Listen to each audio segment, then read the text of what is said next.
정말 이렇게 큰 폭으로 부동산 가격이 폭등을 했고 또 반토막이 나는 그런 상황들이 연출이 됐습니다. 그때 당시에는 그 누구도 부동산의 가격이 이렇게 많이 반토막이 날지는 몰랐어요. 하지만 또 시간이 지나니까 또다시 폭등으로 이어지는 이런 사태가 벌어진 거죠. 임성배 TV 보동과 텐데크 최근에 주택가격이 아주 큰 폭으로 폭등을 한 것을 여러분들도 아마 알고 계실 거라고 생각이 듭니다. 이 기사 같은 경우에는 헤럴드 경제에서 출처를 한 내용이라고 보시면 되겠는데, 올라도 너무 올랐던 집값, 무주택 가구 첫 900만을 돌파했다. 이제 주택을 사고 싶어도 너무나 많이 올랐기 때문에 살 수가 없었고, 두 번째로는 주택을 사려고 해도 대출의 규제 때문에 사지 못했고, 그리고 주택을 가지고 있던 분들도 강력한 규제책으로 인해서 부동산 가격을 떨어뜨릴 것이다 라고 생각을 했기 때문에 있는 주택마저도 파신 분들이 있습니다. 지금 현재는 무주택 가구가 900만을 돌파했다고 해요. 통계로 문재인 정부의 5년을 살펴보게 된다면 서울의 아파트 값은 61.59%가 올랐다고 합니다. 물론 이 국지적으로 더욱더 많이 오른 지역들도 많이 있죠. 그 이유에 대한 부분을 살펴본다면 서울과 수도권의 주택 공급을 소홀히 했고, 그리고 다주택자 규제책에 따라서 자가 보유율이 더 떨어졌습니다. 그리고 재개발이나 재건축이 없었고 새 아파트 분양이 많이 줄었어요. 이런 규제책들 강화로 인해서 공급 확대가 부족했고요. 그리고 실제로 주택을 살려고 하는 이런 의식들은 더 커졌지만 실제로 내 집을 살 수 있는 그런 방편들이 많이 줄어들었습니다. 그러면 실제로 지난 과거를 한번 살펴보면서 주택의 가격이 어떻게 변동되었는지 한번 살펴보도록 하겠습니다.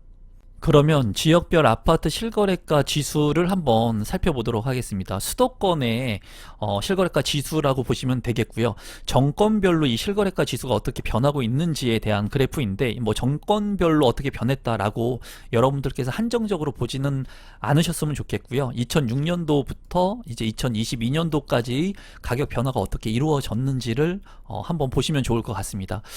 제가 부동산에 진입을 했고 부동산을 시작했던 연도는 2003년도부터 제가 부동산에 진입을 해서 부동산 관련 일들과 사업들을 했습니다. 제가 2001년도에 이제 군대를 전역하고 나서 직장 생활을 조금 하다가 2003년도에 공인중개사 자격증을 따고 강남의 상가 컨설팅을 시작으로 부동산에 입문을 했고, 지금까지도 부동산 관련된 사업들을 하고 있어요. 물론 제가 경험을 하면서 강의라던가 컨설팅을 했던 시기는 2012년도 부터 집중했던 시기는 2012년도부터 뭐 한 14년도 이 사이에 굉장히 많은 업무들을 집중했었던 시기로 보여지고요. 2006년도 같은 경우에는 이제 2008년도까지 제가 경매라든가 그리고 강남에서도 일을 하고 나서 목동에서 또 부동산을 했던 그런 시기입니다. 이런 얘기를 왜 하냐면 제가 가지고 있는 경험과 같이 믹스를 해가지고 여러분들한테 좀 말씀을 드리려고 해요. 그래서 2006년도부터 2007년도, 2008년도 이 시장에서는 많은 사람들이 부동산을 살려고 했던 그런 폭등의 시장이었습니다. 그래서 이때 당시에는 저성장 국가에서 이제 고성장으로 전환되는 그런 시기였습니다. 노무현 정권에서 이제 규제책들을 내놓기도 하긴 했지만은 부동산 가격은 보란 듯이 많이 큰 폭으로 폭등을 했고, 많은 사람들이 부동산에 열광을 했었던 그런 시기라고 보여집니다. 그리고 저 역시도 부동산에 진입을 했던 게 2003년도 당시에는 부동산 시장이 1997년도에 IMF를 겪고 나서 아주 활성화였지는 않았습니다. 하지만 제가 2003년도에 부동산에 진입을 하고 나서는 부동산 가격이 큰 폭으로, 어떻게 보면 운이 좋았다고 보여집니다. 큰 폭으로 부동산의 가격이 큰 폭으로 상승을 했죠. 그리고 2008년도 글로벌 금융위기가 오면서 부동산의 가격이 큰 폭으로 떨어지게 됩니다. 그리고 거의 대형 평형의 아파트들, 제 기억으로 일기 신도시에 있었던 대형 평형의 아파트들, 외곽 지역에 있던 것들은 거의 다 반토막이 났어요. 그래서 이때 당시에 부동산을 많이 매입했던 사람들이 부동산을 막 두세 개씩 막 매입을 하고 했거든요. 대형 평형의 아파트들. 그런 아파트 가격들이 반토막으로 떨어지는 시기를 겪으면서 이제 부동산의 침체기가 오게 됩니다. 침체기가 오면서 이때 당시에 제가 뭐 대학원에 진입을 해가지고 부동산을 더욱더 공부를 했던 시기이고요. 제가 석사학위 논문을 받았던 석사학위를 딴 시기는 2012년도입니다. 그래서 2010년도부터 2012년도까지 제가 고민을 했었던 부분은 그거였어요. 부동산을 그만둬야 되겠다는 생각을 했습니다. 왜냐하면 너무나 많이 올랐던 이런 가격들, 하지만은 리먼 브라더스 사태 때문에, 글로벌 금융위기 때문에 부동산 가격이 꺾이면서 많은 사람들이 정말 부동산에서 피해를 많이 봤습니다. 여기에서 제가 느꼈던 것은 그거예요. 너무나 무리해서 투자했던 사람들, 내가 너무나 무리해서 투자한 사람들이 두 채, 세 채, 열 채의 부동산을 매입했던 사람들이 정말 하염없이 다 꼬꾸라졌습니다. 이때 당시에. 저 같은 경우에는 이때 당시에 부동산에 진입을 했고 투자를 했고 했지만은 제가 워낙 없이 살았기 때문에, 제 영상을 많이 보신 분들은 아실 거예요. 제가 비닐하우스에서도 오래 살고 힘든 그런 유년기를 겪었기 때문에 저는 무리해서 투자를 하거나 그러지 않았습니다. 제가 감내할 수 있는 투자를 했고, 그리고 확장을 하긴 했지만은 아주 공격적으로 하지 않았어요. 그렇기 때문에 이 글로벌 금융 위기를 버틸 수 있었습니다. 그리고 이때 당시에 부동산을 했던 많은 분들이 부동산을 접었던 분들이 많아요.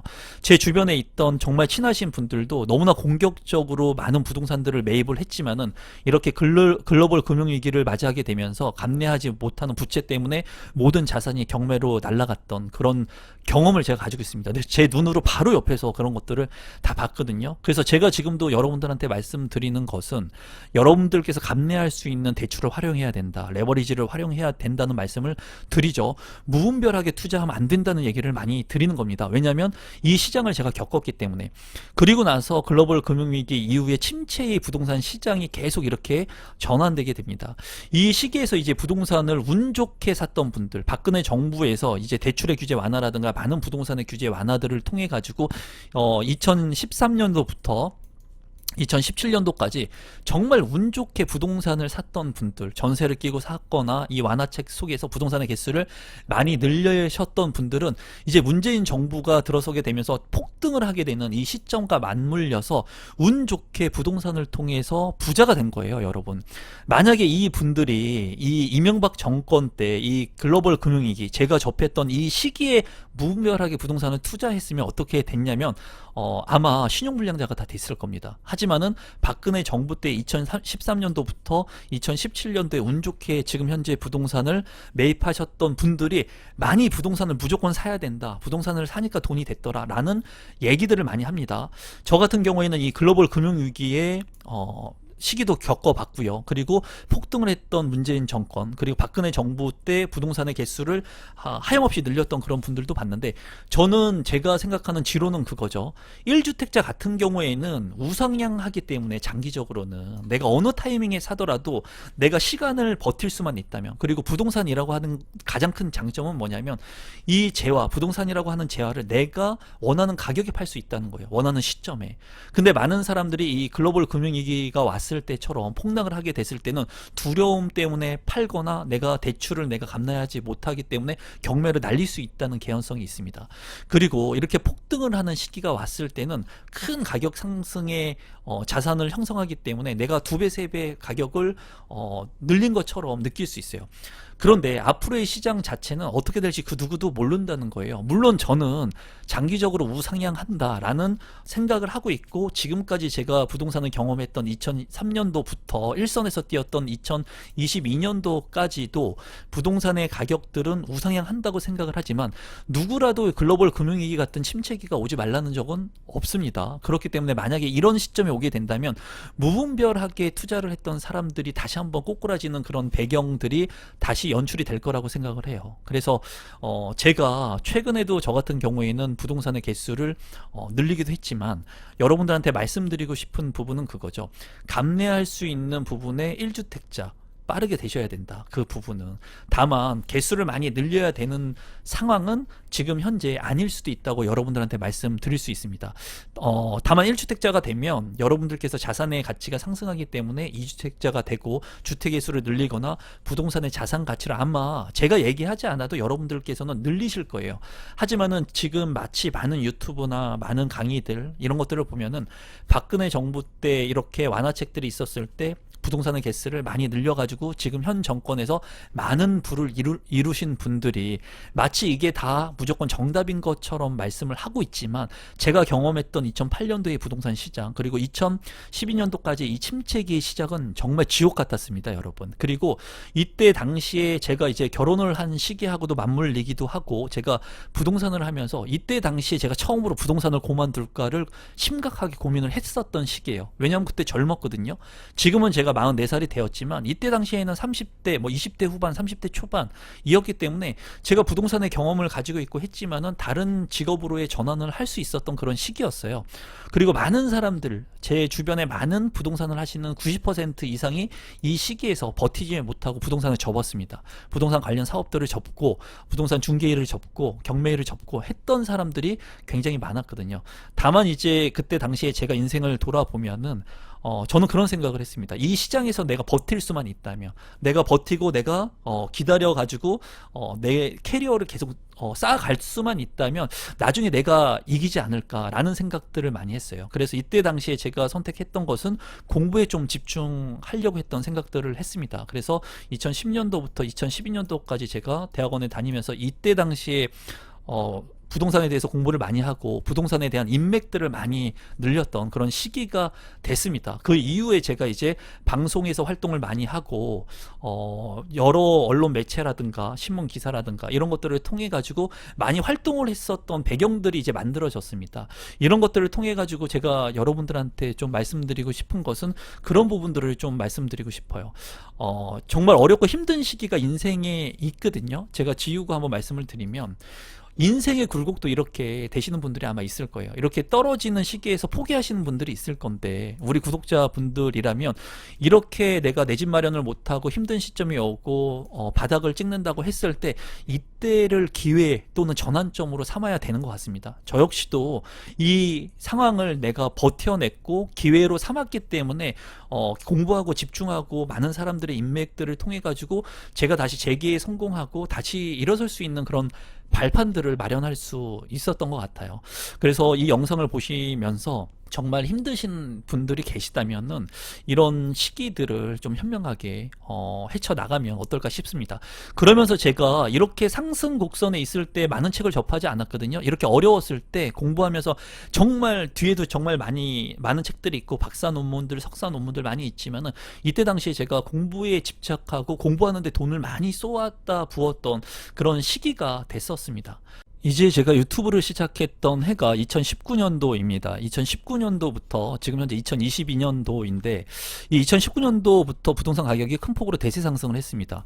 이런 것을 예측하고 제가 감히 유튜브를 한 것이 아니라, 이제 유튜브를 통해서 제가 많은 분들한테 알려드리고 싶었던 것은 그거예요. 제가 부동산의 경험을 20년 동안 가지고 있으면서 느낀 것은, 내 집 마련이라고 하는 것은 빠르면 빠를수록 좋다. 그리고 제가 상승장, 폭등장과 폭락장을 다 겪어봤는데, 제가 느꼈을 때 내 집 마련을 빨리 하고 이 내 집 마련을 통해 가지고 안정적인 삶의 기반을 형성을 하고 난 후에 내가 소유권을 가지고 있기 때문에 내가 원하는 시점에 이 주택을 팔 수 있다는 거예요. 그렇기 때문에 이렇게 폭락장이 오고 떨어진다고 하더라도 내가 버틸 수 있는 체력이 있다면, 그리고 대출을 안정적으로 감내할 수 있을 만큼만 한다면 절대로 리스크가 없다라는 거죠. 그래서 제가 많은 영상들을 통해서 2019년도부터 여러분들한테 말씀을 드렸습니다. 내 집 마련을 빨리 하시고 청약이라고 하는 것을 공부하셔가지고 빠르게 하시면 좋다. 그리고 이때에는 청약 경쟁률이 그렇게 높지가 않았습니다. 미분양 물량들도 많이 있었고 미계약 물량들도 여전히 많이 있었어요. 검단 신도시 같은 경우에 가서 그냥 계약만 하면은 계약할 수 있는 물량들이 많이 그냥 널려 있었습니다. 그런 물량들을 보면서 제가 여러분들한테 긍정적인 메시지를 드린 거예요. 그 이유는 제가 부동산을 경험하면서 우상향하면서 이 타이밍을 가져갔을 때 내가 소유권을 꼭 가지고 있어야지 1주택자로서 올바른 선택과 판단을 할 수 있다는 그런 지론과 관념이 있었기 때문이에요. 제 영상을 보면서 많은 분들이 내 집 마련을 했고, 그리고 지금 현재 엄청나게 많은 감사의 메일들을 제가 받고 있습니다. 그리고 그런 분들한테 제가 이렇게 부동산 가격이 폭등을 했기 때문에 여러분들이 자산을 형성할 수 있었다, 잘하셨다 라고 절대로 얘기하지 않아요. 여러분들이 선택하신 거예요. 물론 제가 얘기한 것을 조언을 듣고 하신 분들도 있겠지만 결국 중요한 것은 본인이 선택한 것이고 그것도 본인이 실행한 것입니다. 그게 구축을 샀던 아니면 아파트 청약을 했던 내 집이라고 하는 게 꼭 필요하다고 이제 느끼셨기 때문에 행동한 거거든요. 지금 역시도 이렇게 많이 오른 집값을 보면서 과연 내가 지금이라도 주택을 사야 돼? 말아야 돼? 생각하시는 분들이 많을 거예요. 이때 2006년도부터 2008년도에 가격이 많이 올랐죠. 이때 당시에도 많은 사람들이 주택 가격이 반토막 날 거야, 떨어질 거야, 이제 부동산은 끝났어 라고 여전히 얘기했습니다. 하지만 결과는 어떻습니까, 여러분? 아주 큰 폭으로 올랐어요.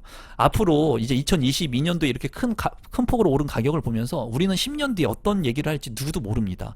다만 제가 아는 것은 여러분들한테 항상 말씀드리죠. 내 집 마련은 빠르게 내가 필요할 때 하는 게 정답이라는 겁니다. 그런 메시지를 지금까지도 늘 여러분들한테 드리고 있는 거예요.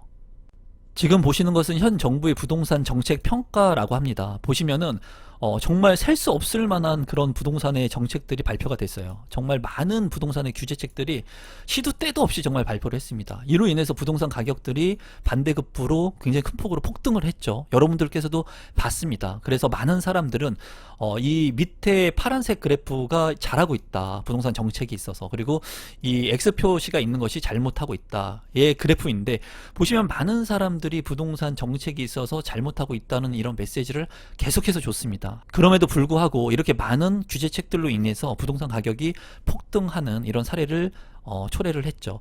이런 것들로 인해서 아마 피해를 보신 분들이 상당히 많을 거라고 생각이 듭니다. 그리고 내 집 마련을 정말 하려고 했지만은 이런 부동산의 규제책들을 보면서 더 떨어질 거라고 생각했던 분들이 아마 많으셨을 거라고 생각이 들어요. 그런 분들이 정말 어떻게 보면 선의의 피해자가 될 수도 있다고 생각을 합니다. 하지만 앞으로 여러분들께서 지금까지 지나온 부동산의 가격들, 그 그래프를 제가 보여드렸죠. 그런 것들을 보면서 내가 어떤 생각을 하고 어떤 판단을 해야 될지 한번 스스로 좀 되짚어 보는 그런 시간이 됐으면 좋겠습니다. 이제 집값 급등에 관한 민심이 5년 만에 정권 교체를 하게 할 예정이라고 하는데 이제 대통령이 바뀌게 되면은 부동산의 정책이 완화책으로 바뀔 개연성이 굉장히 크죠. 그리고 그런 메시지들이 많이 나오고 있고 이제 여러분들께서 무언가를 선택해야 될 또 다른 기로에 서 있지 않나 그런 생각을 해봅니다. 제가 이제 부동산의 가격들을 보면서 제가 말씀드리고 싶은 것은 부동산 가격이 여전히 내릴 거라고 생각하시는 분들이 많습니다. 완화의 기조로 들어서면서 부동산 가격이 폭락할 것이다 라고 생각하시는 분들도 많은데 제가 생각할 때는 부동산의 가격이 오를지 내릴지 저는 모릅니다, 여러분. 제가 항상 말씀드리지만 저는 그냥 미천한 인간이기 때문에 이 앞으로의 부동산 가격을 맞출 수가 없어요. 다만 제가 20년 동안 경험한 것을 아까의 그래프를 통해서 살펴봤더니 부동산은 우상향하더라. 여기서 작은 파동을 그리더라. 여기에서 많은 사람들은 최저점에서 부동산을 살려고 타이밍을 잡지만 제가 생각하는 것은 만약에 1주택자라면 이 타이밍을 잡는 것보다는 빠른 시점에 내가 소유권을 가져오는 게 항상 정답이었다라는 메시지를 여러분들한테 드리는 겁니다. 앞으로 집이 없어가지고 피해를 보시는 분들이 생기지 않으셨으면 좋겠습니다. 그리고 집값이 만약에 또다시 급등을 하게 된다면 이제 정말 집을 살 수 없을지도 몰라요, 여러분. 그렇기 때문에 여러분들께서 조건이 되시고 내 집이 필요하신 분들이라면 꼭 감내할 수 있는 대출을 활용해서 대출의 완화가 이루어지게 된다면 내 집 마련을 하는 시점을 선택을 하는 것은 어떨지 한번 생각해 보시면 좋겠습니다. 오늘 영상은 이것으로 마무리 짓도록 하겠습니다. 이런 영상을 찍으면서 굉장히 마음이 저도 무겁습니다. 저렴한 가격에 여러분들이 내 집을 마련하면 좋겠지만은 이미 많이 올랐기 때문에 아마 고민하시는 분들이 많으실 거라고 생각을 하는데 여러분들 스스로 현명한 선택을 하는 시기가 오니까 하시면 좋을 것 같습니다. 오늘 영상은 이것으로 마무리 짓도록 하겠습니다. 고맙습니다.